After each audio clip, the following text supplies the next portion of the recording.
Hello and welcome to the Burn KC ScorchCast. I am your host, Alex Blackburn, here to talk with you about Kansas City sports. Got a little bit on the docket today. It's going to be a shorter show than most shows.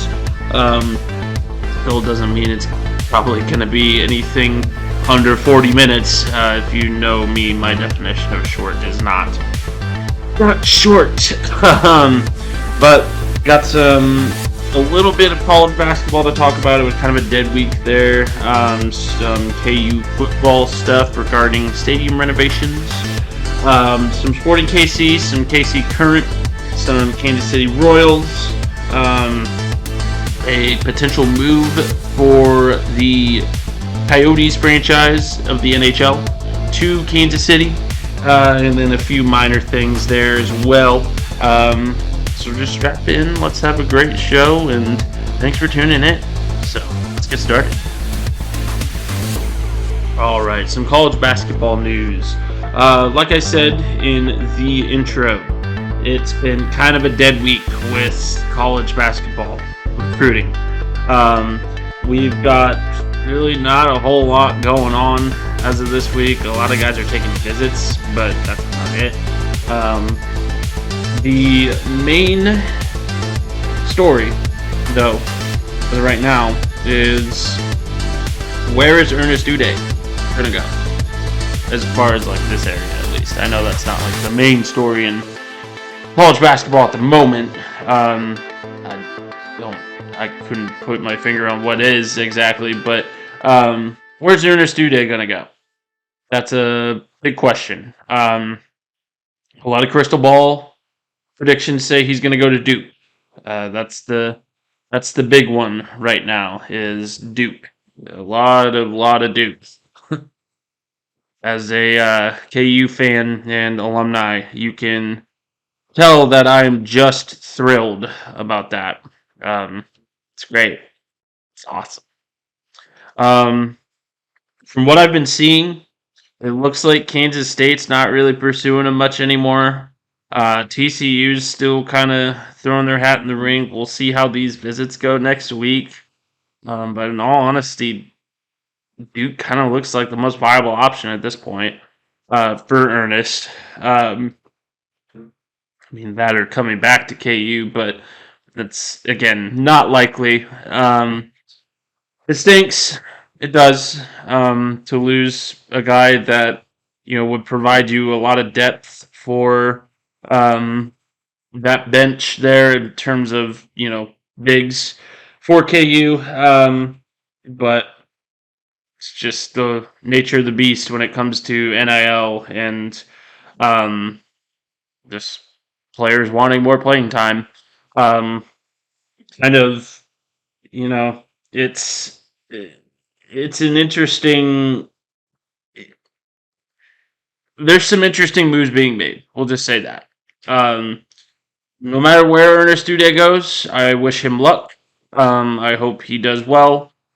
He's got a lot of potential. He's a great player when he wants to be and when he has that, kind of raw athletic ability that he has focused in on certain items regarding basketball. But honestly, yeah, just wherever he goes, I hope he succeeds. And I'll leave that kind of Ernest Udeh talk at that. Some more minor news. Kyle Cuff Jr., the former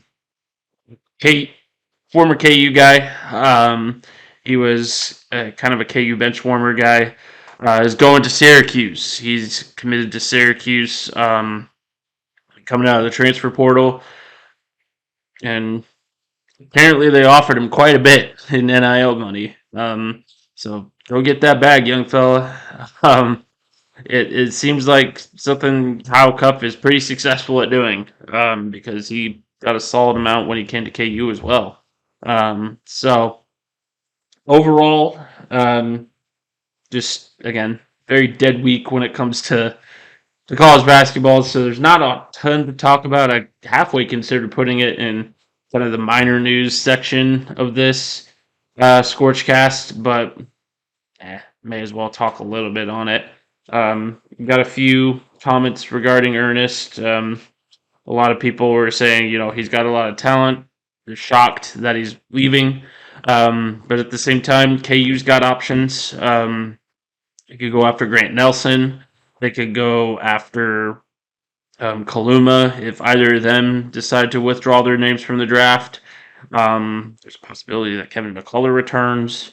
I know that's not, the KU needs a big, but I mean, Kevin McCullough returning would be huge for KU. But yeah, they're definitely still in need of a couple pieces, but it's very early this summer.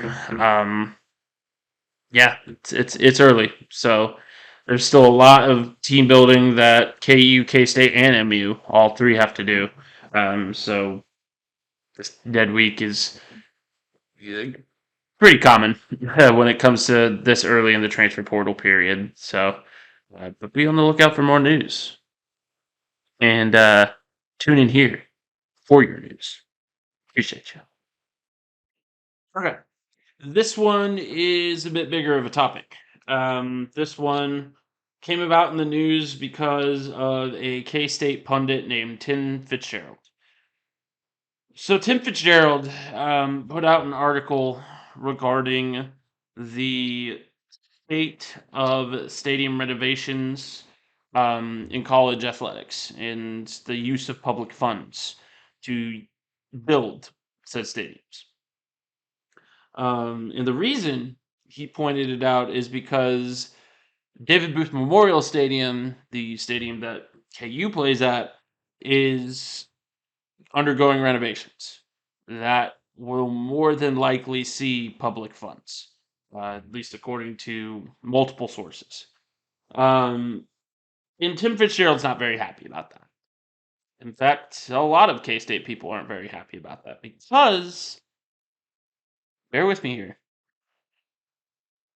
because Kansas State doesn't use public funds to build their stadiums.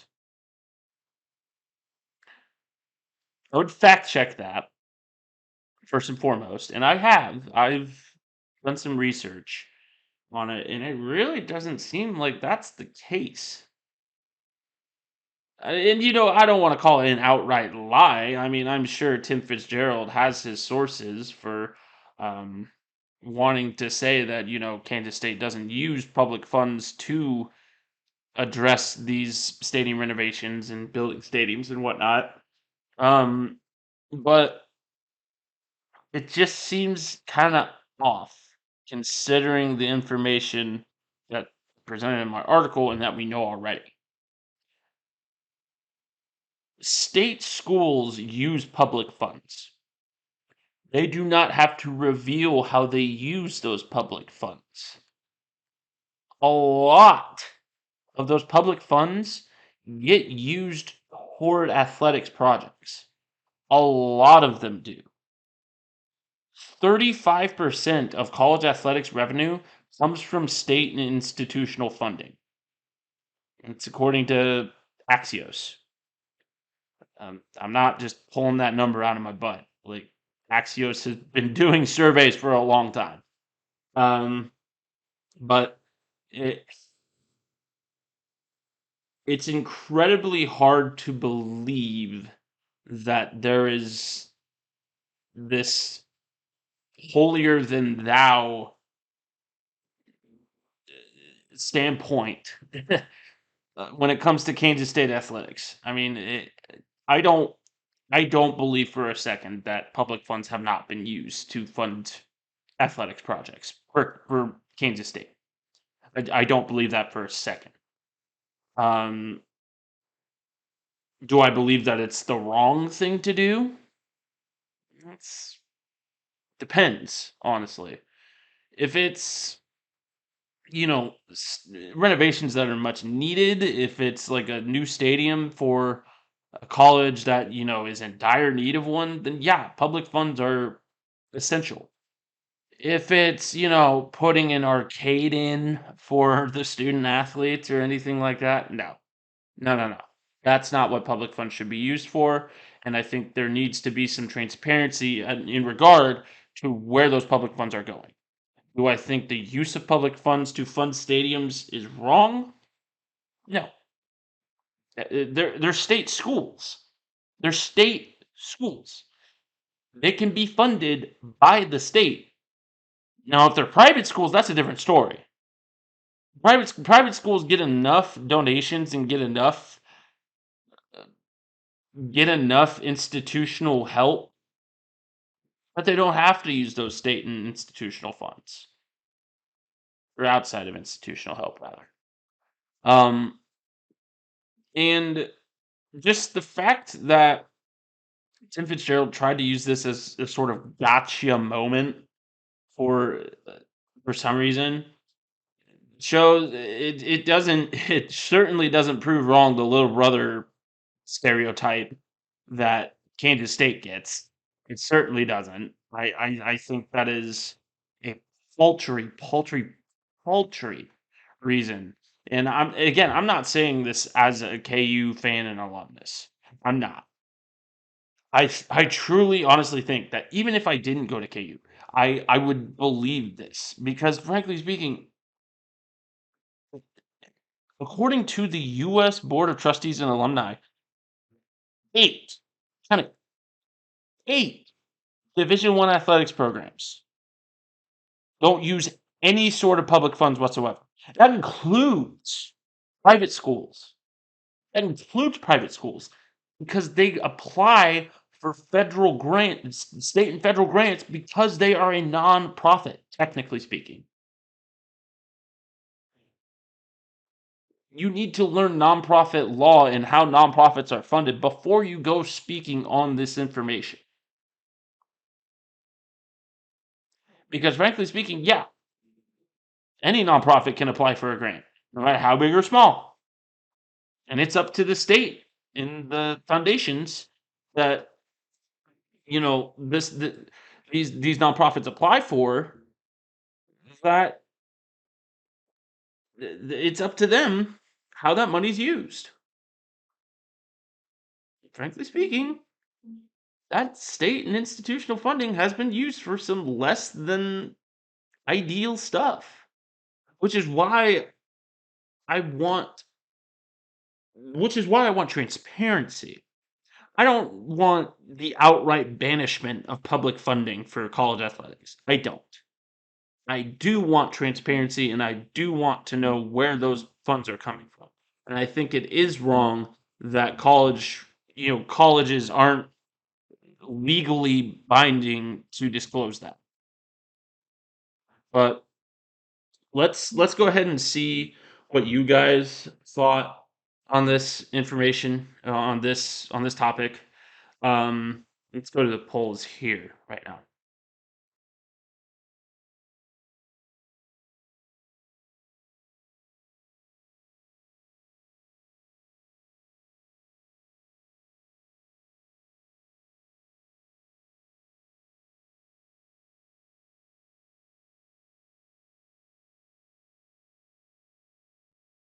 Okay.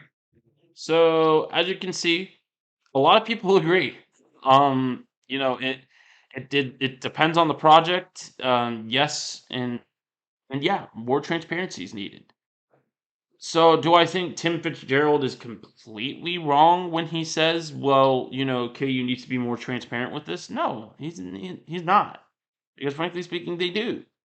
But do I think that it's some sort of gotcha moment when in all reality every every Division One program is doing the exact same thing? No. No, I don't think it's wrong. So, frankly speaking, I think he just needs to spare it. Um, let's go ahead and go to a couple Reddit comments that I received regarding this issue as well. Um, so under r/Jayhawks. Superb U 1225 says yes, but not frequently in regard to the question. Occasional use of state or local tax dollars to support athletic facilities at public universities is acceptable, especially when the state is in the best economic condition it's been in for 2 decades. It's also interesting that particular funds for this grant are ARPA funds that had to be expended by 2024 or returned to the federal government, which makes use of them for this project even more suitable. That state and KU should stop hiding so much behind the idea that multi-use facilities that are anticipated to be part of this are going to be meaningfully supported and are going to meaningfully support the academic mission of the university. Instead, they should own that these dollars are going to improve Kansas football facilities, and that the local and regional economic impact of that alone is sufficient to justify the use of public dollars. That's 100% on the money, in my opinion. It's a great comment. Um, let's look at a couple more comments that we had received in regard to this from Gene Meyer, my grandpa. Tough issue. Aren't most major colleges public institutions? I responded, yes. Um, Gene Meyer responded by saying, well, I don't know the correct answer, but watch history, and after a national championship in football or basketball, student enrollments increase substantially. One could say this justifies the subsidy. So the backing up of enrollment and the notoriety of the university is also a reason that the subsidy is justified. Um, but it's a tough decision. It really is. And there were a couple more comments here. For state schools, yes. Private, absolutely not. From Rums Dizzle. Nice name, by the way. And then from the r/CFB post, I mean, it kind of makes more sense than public funds for privately owned pro franchises. And that's another really interesting point. Um, Pro franchises take out state and federal grants and local grants all the time, and no one bats an eye. So when state schools do it, why are you all of a sudden up in arms? I mean, it doesn't make sense. It, it really doesn't, especially in this day and age of when student athletes are getting compensated. Um, College athletics is as popular as it's ever been with media deals and just overall the love that people have for college athletics. I mean, it just makes sense. So I think Tim Fitzgerald's kind of been proven wrong. Um, on that standpoint. Again, I totally agree with him in regards to transparency. I think there does need to be more transparency in regards to it, but do I think that public funds shouldn't be used to fund these things? No. It's silly. So that's kind of my take on it. If you want to know a little more, go visit my article regarding this topic. It's got a little bit more in depth information as well as some sources that I used for said information. So go check that out. Appreciate it. And let me know your thoughts as well. My second question of the week was, given the Arizona Coyotes situation. Okay, if you don't already know, let me give you a rundown. So the Arizona Coyotes have long been a franchise in the NHL that has struggled for attendance numbers and has struggled for wins. Just recently, the Coyotes applied to get a new stadium in Phoenix. Phoenix turned them down. So they've been playing at Arizona State's hockey facility in Tempe. When they asked for a new stadium, when they asked Tempe, the city of Tempe, for a new stadium a couple days ago, Tempe also turned them down. So the Coyotes franchise is kind of stuck. It doesn't look like they're going to stay in Arizona. It doesn't look like Arizona is going to budge on any sort of stadium plan. So where to? Well, Kansas City is a name that's being thrown around as a potential place to land the Coyotes. There's some pros to that, and there's some cons to that. Some pros: it brings in revenue, it brings in notoriety for the city, it will create a downtown atmosphere that is even more lively and fun. With a downtown sports franchise, Royals probably aren't gonna do that anymore. More on that later. But the cons are it's a I mean, they're not a good team. They're not a great team. The NHL has already tried and failed to establish a franchise in Kansas City, and with the Scouts, um, and overall, it's more money to be spent on sports by Kansas City. And I know a lot of people are kind of up in arms about that, especially regarding a certain baseball team. Um, that also wants a new stadium. Again, more on that later. But at the same time, the Kansas City Current's building a new stadium, and the T-Mobile Center exists. So it's a lot cheaper than people think. Now, do the Arizona Coyotes ownership want to move to Kansas City? Potentially, potentially not. I'm not in their head. I don't know. So, and I haven't heard anything in regards to where the potential new location would be, other than, well, there's hypothetically Kansas City, Houston, Atlanta, which Atlanta's already had a NHL franchise as well. And then I think, there were a couple more that were mentioned. Quebec City was another one. Um, and a lot of people a lot of people are on board with it in Kansas City, and a lot of people aren't on board with it. But I asked my audience what they thought. So let's see what you guys thought.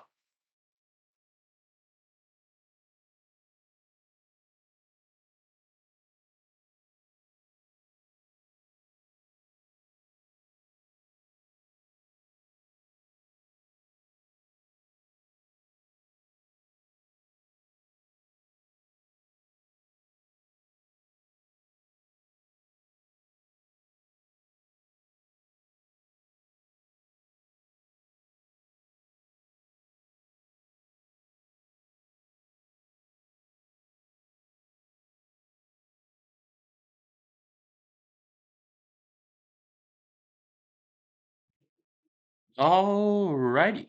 So as you can see, a lot of people really want the Coyotes to come to Kansas City. That, or they're completely indifferent on it. And I'm one of them. I would love to see an NHL franchise in Kansas City. I love hockey. It's a great sport to watch. It's a ton of fun. If you haven't been to a Mavericks game or a St. Louis Blues game, they're a blast. Highly recommend.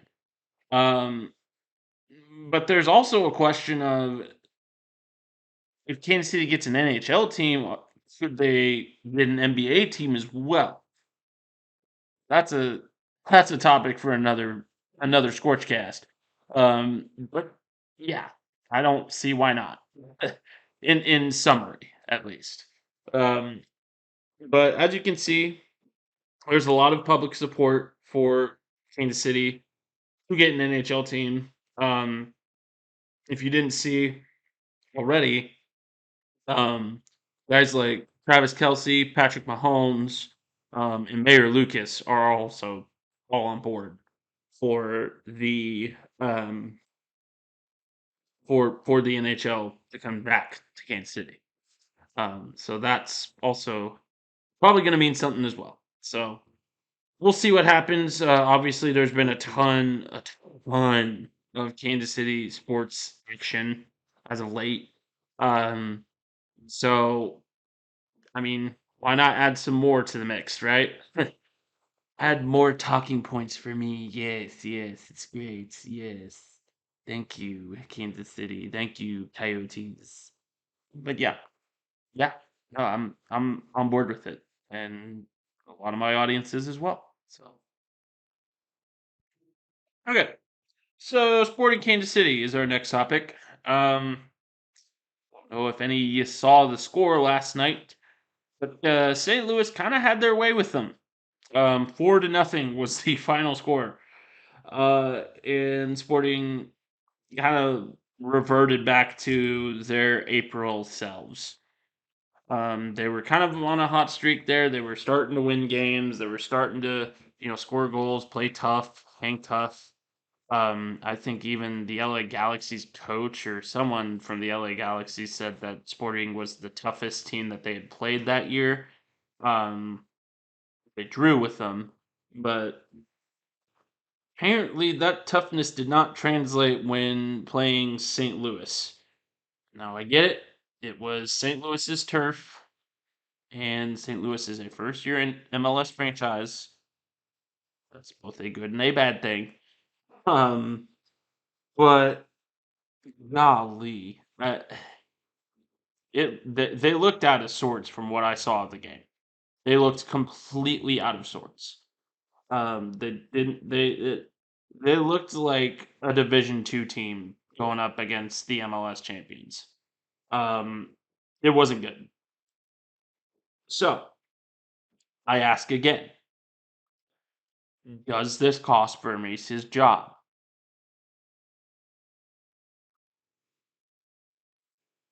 There's a lot of pieces to a soccer team, a lot,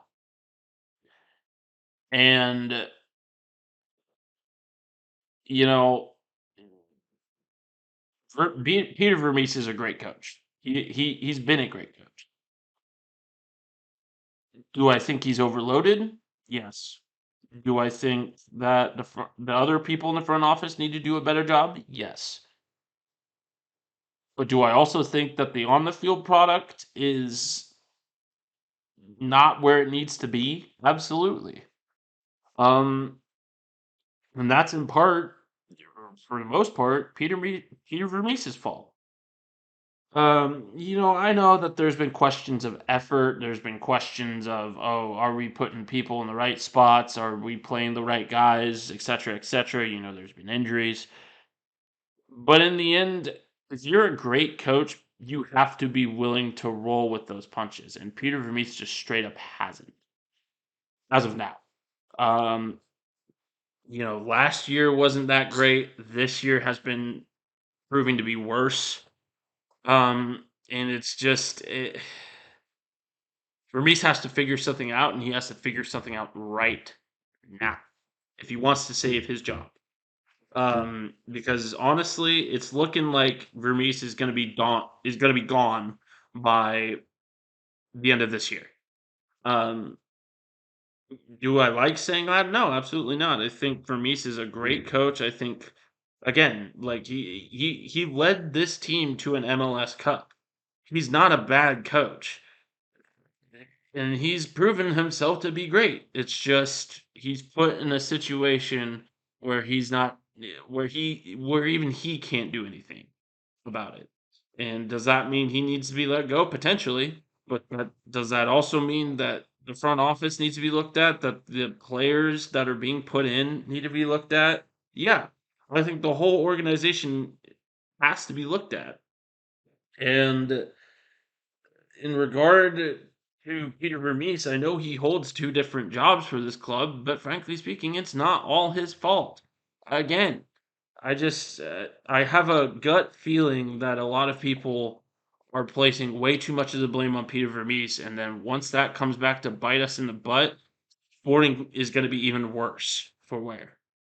Um, and they're not going to be soccer royalty anymore. I mean, St. Louis, the fact that St. Louis, a city that just got their MLS team, is trying to say that, well, St. Louis is better, is a better soccer city.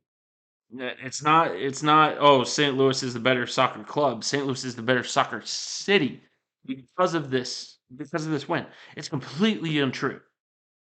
Kansas City is a hub for United States soccer, and the fact that people are saying that because of one win, shows you that there's some problems with Sporting Kansas City. People can see the writing on the wall, it seems like, except for the front office of Sporting Kansas City.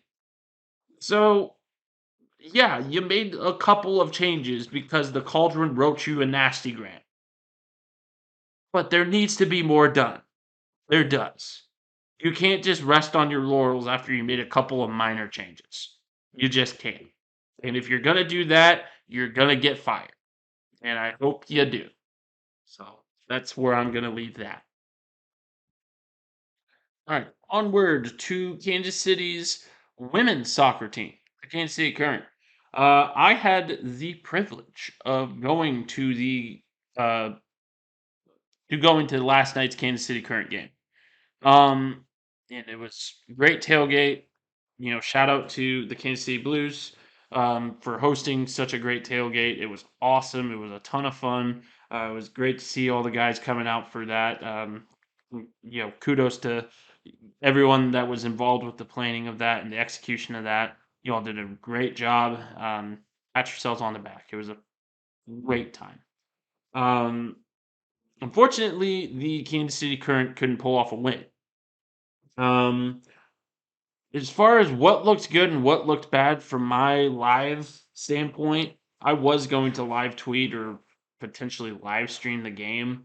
In the end, it just didn't work out that way. It just got, you know, lots of moving parts and all that. And just didn't have time to break my phone out and start recording, or start tweeting. But overall, what looks good and what looks bad?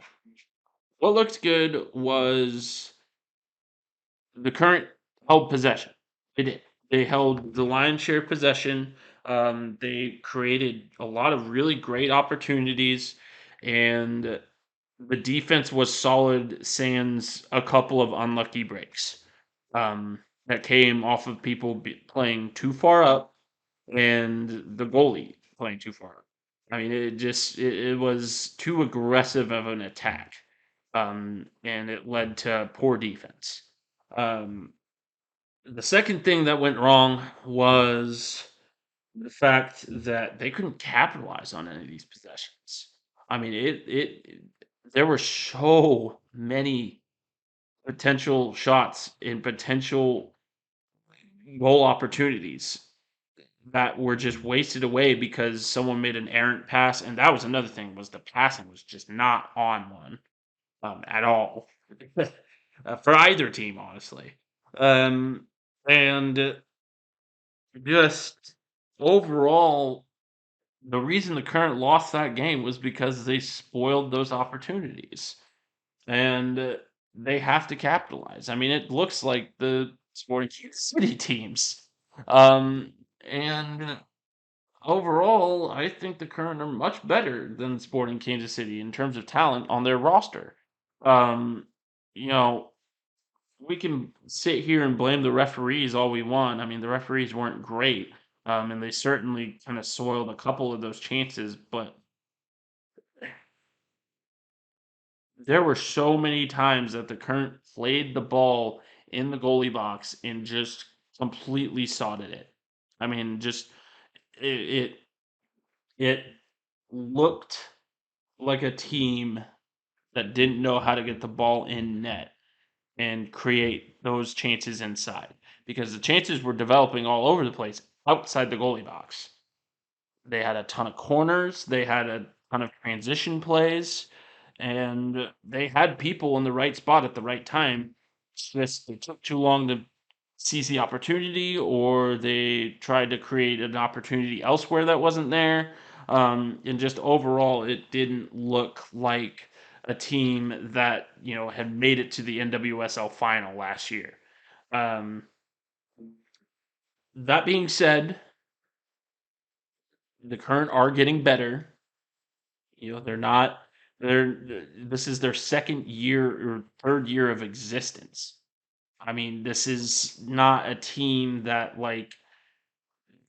is developing slowly. They're developing incredibly fast, and they're developing really, really well for an expansion team. Um, you know, the new stadium that's going to be built exclusively for women's soccer is awesome. Well, not exclusively for women's soccer, but based around women's soccer, the first of its kind. It's awesome. Um, the fact that the current are attracting international talent such as Davina is also really cool. But this team is having its highs and lows, and it's having kind of that hangover season of making the NWSL final, which it happens. I'm willing to be patient with the current. I am not willing to be patient with Sporting because, frankly speaking, Sporting is way too well established as as a franchise to be having the kind of problems that they are having. I mean, they just straight up are. Um, and overall, I'm going to be patient with the current. This also being said, I am going to the next Kansas City Current game against the Houston Dash with my girlfriend to celebrate her birthday. I'm looking forward to kind of hearing about what her thoughts were on it. I kind of based my thoughts, my talking points. Regarding the current with her talking points that she had for me last night. And overall, just yeah, going to be another great night. Really looking forward to it. Kansas City Current games are a lot of fun. Highly recommend that you go to those because they're a lot more fun than watching sporting games right now. So, yeah. Okay, time for my favorite topic: the Royals. They were swept by the White Sox today, which could have easily been an opportunity to jump them in the AL Central standings if they had generated any sort of offense whatsoever. Um, but they didn't. Pitching looked all right. Definitely didn't look as bad as previous games, but overall, just looks like the Royals. And it's just a really bad product on the field. Um, and when you get a bad product on the field, expect your fans to not be willing to support you. And apparently, the Royals front office and John Sherman doesn't exactly know that. It's boy, the stuff that has happened regarding the stadium talk for the Royals is nothing short of a clown show, honestly. Um, so if you didn't hear, the Royals are considering options for a potential stadium site, and one of those stadium sites for a stadium that was, you know, talked about as being downtown, easily accessible to where people could easily get to it by streetcar, by walking, etc., etc. There wouldn't have to be parking. Blah blah blah. The stadium's in North Kansas. The stadium idea that they're looking at is in North Kansas City. I don't know if any of you have ever been to North Kansas City. I'm assuming most of you have, but North Kansas City is not drivable. Or excuse me, not walkable. It's not. You still got to hit the highway to even get to it from downtown Kansas City and from Raytown, from Independence, from wherever. It's not this, and they're trying to justify it as it's a progressive and blah blah blah move for the Royals and for North Kansas City. And North Kansas City wrote them this sweet sappy letter regarding putting the stadium in North Kansas City. I will tell you right now, if the stadium gets put in North Kansas City, the Royals are going to lose even more of their fan base. They are. I get it. Like, well, North Kansas City is kind of this, budding spot. The current are putting their stadium out there at the Berkeley Riverfront. Yeah, the Berkeley Riverfront's downtown. It classifies as downtown. You can easily get to it from downtown. And when I heard about this news, man, oh my god, it irked me so much because all this talk about even getting a new stadium in the first place, I thought was absolutely ridiculous because you can't put on a good product, a good on the field product. So what's the point in even talking about it? But now they're I guess demoing an old bowling alley to make room for the stadium down in North Kansas City. That's crazy. That's insane behavior. You have to put out a winning product before you do anything. And yet here you are going back on your plans on putting a downtown stadium downtown. They were talking about 18th and Vine, for God's sake. And now all of a sudden, well, actually, we're going to put it in North Kansas City, and we're going to put it north of the river, and blah, blah, blah, blah, blah, blah, blah, blah, blah, blah, blah. Is it because the Kansas City tenants argued it? Is it because Mayor Lucas sent out this long thing about John, which it wasn't directed, it wasn't directed at John Sherman, but people, come on. If you go actually read the tweets, it's absolutely directed at John Sherman. And this kind of conflict and chaos that this last place team is causing is unreal. It's not why? Why do we even care? I get it. I get it. Kansas City wants to have baseball. I want to have baseball in Kansas City. I've had baseball in Kansas City my whole life. I love the Royals with every fiber of my being. I cried when they won the World Series. But all this talk and all this BS regarding this new stadium and regarding, well, we can't put a good on the field product until you guys start showing effort as fans and blah blah blah blah blah. Yeah, blame the fans. That's a great idea. That's a great idea. Uh, Unfreaking believable. I mean, and then yeah, the whole North Kansas City Stadium talk going back on their word regarding a downtown stadium.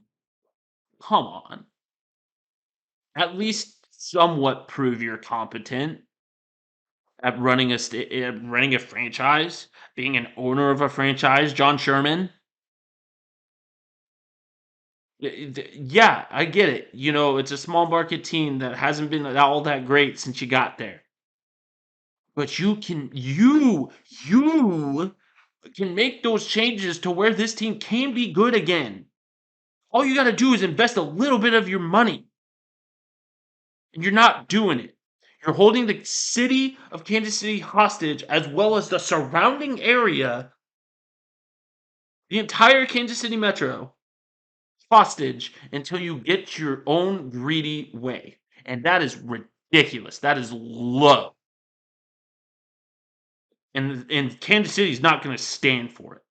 As a city that is becoming one of the best sports cities in the entire United States with everything that's going on, you think we give a rat's about your stupid Royals right now?